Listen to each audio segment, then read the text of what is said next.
Some of you ask, so how do I go deeper with God? Well, that's what I'm sharing with you today. Consecrating parts of your body, because your body is the temple of the living God. Many years ago, God showed me a scripture. I'm going to share it with you now. For me, it was a turning point when I saw that scripture. Jeremiah chapter 15 and in verse 19. Jeremiah chapter 15 and in verse 19. Therefore thus saith the Lord, if thou return, then will I bring thee again, and thou shalt stand before me. Listen, and if thou take forth the precious from the vial, thou shalt be as my mouth. Wow. He said, if you take away the precious from the vial, you make a separation, you will be as my mouth. When you say it, you will see it. This is not prayer, this is authority.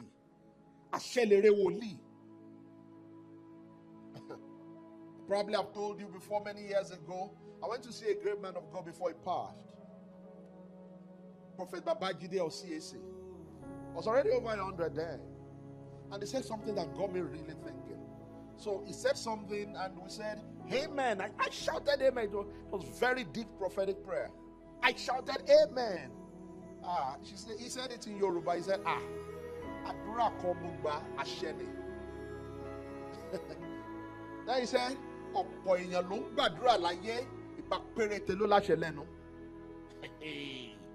he said, what I just said was not a prayer. It was a command.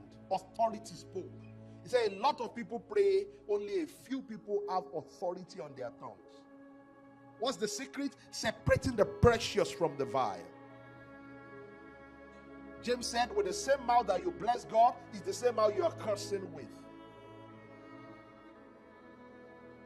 That understanding made me consecrate my mouth. Sometimes I'm driving on the road. It looks as if Satan wants to deliberately tempt me. He plans those that will drive nonsense. And you can't drive in this Lagos without having them. You know what I'm talking about. And I have seen believers that under such pressure, they will just utter something. But because of that covenant that I have made with my mouth, that Lord, no vile thing will proceed out of my mouth.